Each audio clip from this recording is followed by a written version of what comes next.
Impression d'entrepreneur vous accompagne avec les stations de travail HP.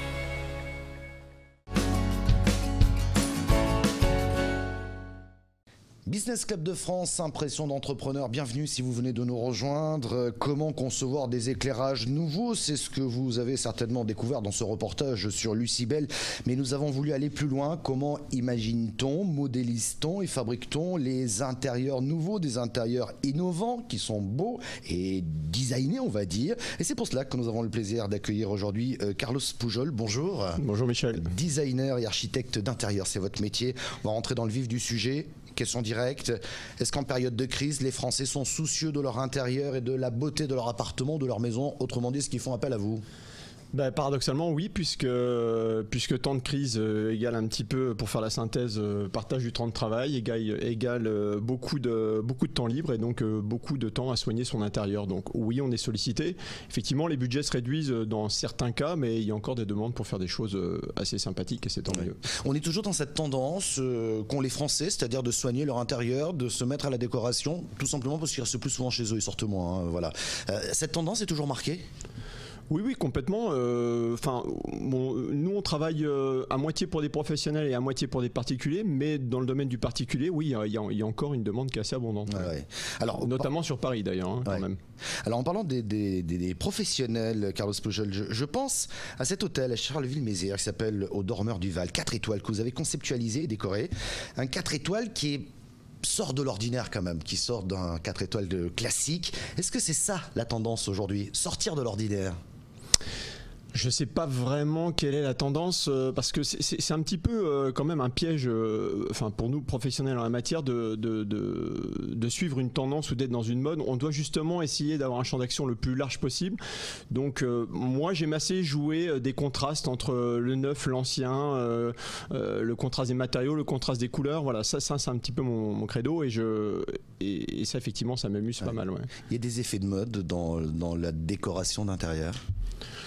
Je vous dis ça parce que justement vous aimez bien marier l'ancien avec le nouveau et j'ai un peu le sentiment, vous me coupez si je me trompe, mais que les objets qui étaient à la mode hier reviennent aujourd'hui, ceux qui le sont aujourd'hui vont quitter la mode mais reviendront certainement dans 20 ans. De toute façon, que ce soit la décoration, que ce soit la mode, que ce soit l'automobile avec la réédition de modèles anciens, je pense à la coccinelle, etc. On est toujours de toute façon dans des phénomènes de cycle et il y a toujours un renouveau qui se fait. Par exemple, notre manière de nous habiller, parfois on va dire c'est resté dans les années 80, pourquoi on ne serait pas déjà dans les années 2030? Il y a toujours ça qui revient et le fait qu'aujourd'hui on soit dans une société de surabondance et ce phénomène est exacerbé par Internet. Ça fait qu'on marie tout un tas de choses et il y a effectivement des rééditions et des objets qui reviennent à la mode et comme ça qu'on remet dans les décos. Ouais. C'est comme ça que vous avez, je crois, bossé sur un restaurant à Reims au design des années 70. Ouais, complètement, mais ça c'était le brief de départ. C'était de faire un restaurant qui s'appelle d'ailleurs Les Cornichons. Je les salue au passage. C'était de faire un restaurant vintage industriel parce que c'était leur idée de départ. J'ai trouvé le principe assez sympa. Ouais. Alors j'aimerais bien savoir comment vous travaillez. Qu'est-ce qui vous inspire? J'imagine que tout part d'une idée, ensuite il faut la conceptualiser, peut-être la modéliser grâce à des ordinateurs, des écrans, je ne sais pas comment vous travaillez, j'aimerais bien savoir un peu les différentes étapes. D'abord, l'idée, ça vient comment ? Alors l'idée c'est une petite alchimie que je peux pas vous expliquer parce que moi-même j'en ai pas la réponse. Je peux pas vous donner la recette de la potion magique. On a tous une manière différente de travailler. De toute façon, quel que soit le métier artistique, c'est pas forcément dans la déco. Moi, ma petite botte secrète, c'est que je m'inspire énormément de tout ce qui est publication, notamment publications étrangères, américaines, nippones, etc., etc. Je me nourris beaucoup d'images. Alors je laisse un peu les textes de côté, malheureusement, parce que j'en ai pas le temps. Mais je suis comme les enfants, je tourne les pages et je regarde des tonnes et des tonnes d'images et je classe ensuite.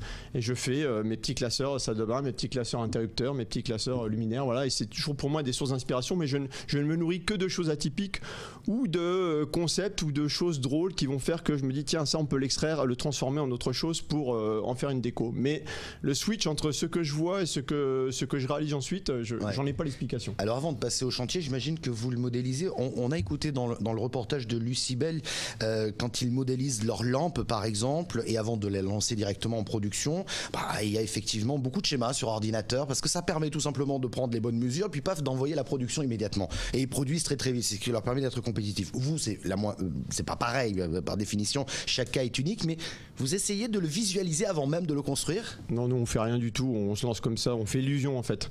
non, je plaisante. L'idée c'est, moi je suis entre l'ancienne et la nouvelle garde, c'est-à-dire que l'ancienne garde c'est un peu le crayonné et la nouvelle garde c'est la 3D. Et aujourd'hui, tous les jeunes qui sortent du marché en matière d'architecture de façon générale savent tous se servir à minima d'un logiciel 3D parce que la modélisation 3D c'est devenu un acquis pour les clients et qu'on est obligé d'en passer par là pour se projeter avant effectivement de mettre les premiers coups de pelle. Et j'imagine que vos clients sont demandeurs, non ? Ils ont envie de voir avant... nos clients sont demandeurs, mais on les a aussi un peu mal habitués. Mais encore une fois, l'économie va tellement vite que les premières images 3D, il y a 10 ans, on était des extraterrestres quand on les sortait. Et maintenant, si on les sort pas, on est devenus des extraterrestres, mais dans l'autre sens. Ouais, donc il faut les sortir. Il est faux. Mais il y a aussi... quand même un panel de petits logiciels qui sont assez faciles d'accès et qui font qu'on peut faire des petites modélisations assez sympas, au moins pour avoir un rendu déjà volumique de la chose. Ouais. La troisième étape, et non la moindre, c'est le chantier, le choix des matériaux. La récup, c'est tendance d'ailleurs. Je vous ai pas posé la question tout à l'heure quand on parlait de... Je sais pas si la récup c'est tendance. Vous savez, j'avais un professeur qui disait toujours, c'est la seule chose que j'en ai retenue d'ailleurs, il disait à chacun son mauvais goût. Et puis j'ai trouvé ça drôle et je l'ai gardé en mémoire parce que c'est vrai qu'on sait pas si c'est tendance ou pas tendance. Moi, j'aime assez pigmenter mes créations de choses de récup ou les détourner dans intention première pour en faire autre chose. Je sais pas, des lunettes pour en faire un lustre.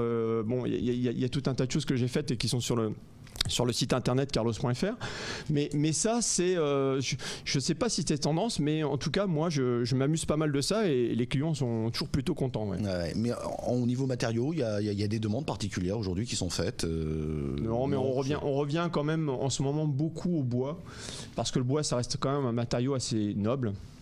Facile d'utilisation, facile de transformation, et puis c'est quand même une matière vivante. C'est sympa, je trouve, de vivre au milieu de matières les plus vivantes possibles. Ouais. Question que tout le monde se pose, est-ce que c'est cher de faire appel à un architecte d'intérieur? Horriblement cher, faut pas le faire. Non, là vous vendez bien, c'est gagné.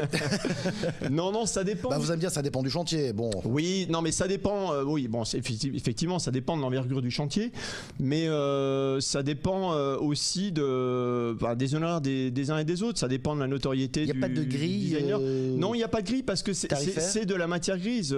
Donc dans la pub, il n'y a pas de grille. Il y a des grosses agences de com comme il y en a des petites. Et dans le design et l'architecture d'intérieur, c'est pareil. Il y a des grosses agences, des gros cabinets d'architecture intérieure, il y en a des petits. Nous, on reste un très petit cabinet d'architecture d'intérieur et en général on l'est jamais dénoncé pour nos tarifs prohibitifs. Ouais, mais juste pour avoir une idée, je sais pas, un appartement, quelque chose en 3 pièces que j'ai envie de redesigner, ça va vous prendre combien de temps, quoi? 2 jours, 3 jours dessus? Non. C'est difficile en chiffrable, d'accord, mais c'était juste pour avoir une fourchette ou une idée. L'ordre d'idée, c'est que grosso modo, entre la première vision du projet et puis une première modélisation 3D, si on part sur un appartement, et c'est très répandu à Paris et on travaille beaucoup là-dessus, sur on va dire entre 30, 50 voire 60 mètres carrés, on va y passer bon an mal an en temps cumulé une bonne quinzaine de jours. Oui.